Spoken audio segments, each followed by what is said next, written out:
Maju seorang diri, Mayor Kopassus bebaskan 16 sandera OPM tanpa letusan senjata. Tanpa perlindungan dari pasukan bersenjata, seorang prajurit Kopassus berpangkat Mayor maju seorang diri membebaskan 16 sandera organisasi Papua Merdeka OPM. Kisah pembebasan sandera itu berawal pada 2001, saat Mayor Nugroho Budi Wiryanto dipanggil Asisten Operasi Danjen Kopassus Kolonel Wisnu Bawatenaya. Ia diminta menjadi negosiator pembebasan 16 karyawan Korindo Group di Papua yang disandera Willem Onde.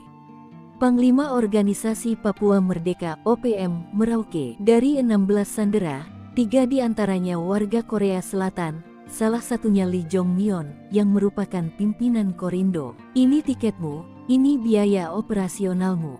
Jika negosiasi buntu, kamu cari tempat, kita serang mereka, kata Wisnu singkat seperti tertuang dalam buku Cerita di Balik Topi Baja karya Andre Syahreza yang terbit pada Oktober tahun 2023. Ditemani Kapten Adi Surya yang pernah bertugas di Asiki, Merauke, sekitar pukul 1 malam, Nugroho terbang ke Papua. Setiba di Papua, dia menghadap Pangdam Trikora Maijen TNI Mahidin Simbolon. Keesokan harinya, Nugroho terbang menuju Tanah Merah bersama 2 staf Kodam Trikora. Perjalanan berlanjut menggunakan perahu motor untuk mendekati lokasi penyanderaan di wilayah hutan Asiki. Di sana, telah ada Komandan Satgas Kopassus di Papua, Letkol Nus Rahasia. Setelah melakukan kontak-kontak komunikasi melalui perantara Willem Onde, disepakati titik pertemuan yang berjarak 2 jam perjalanan menggunakan mobil menuju hutan.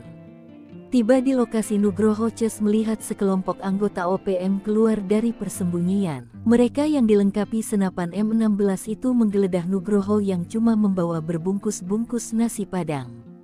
Menu tersebut dibawa sebagai tanda TNI datang dalam suasana bersahabat. Sebaliknya, dari pihak Willem Onde menyiapkan hidangan berupa daging ular rebus tanpa bumbu.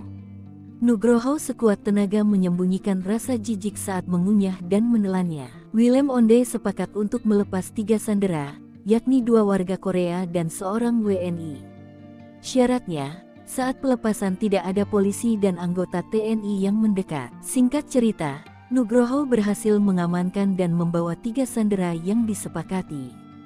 Namun setelah itu berhari-hari dia kehilangan kontak dengan Willem. Di tengah ketidakpastian dan nyaris putus asa, selepas tahajud Nugroho mendapat ide untuk mendekati Willem Onde melalui keluarga terdekat yang diseganinya. Hasil kasak-kusuk bersama tim didapat nama Mama Norbeta.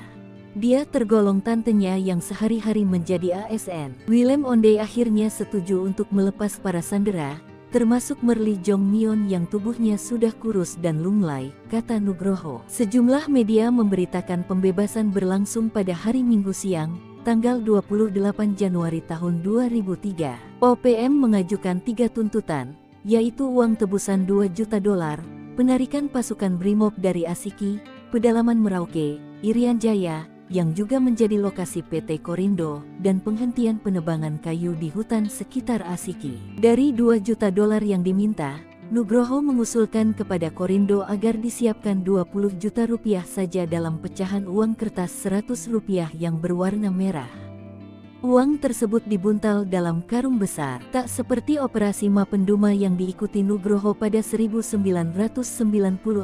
Operasi pembebasan sandera itu kali ini berlangsung tanpa pertumpahan darah dan korban jiwa. Juga tanpa letusan senjata.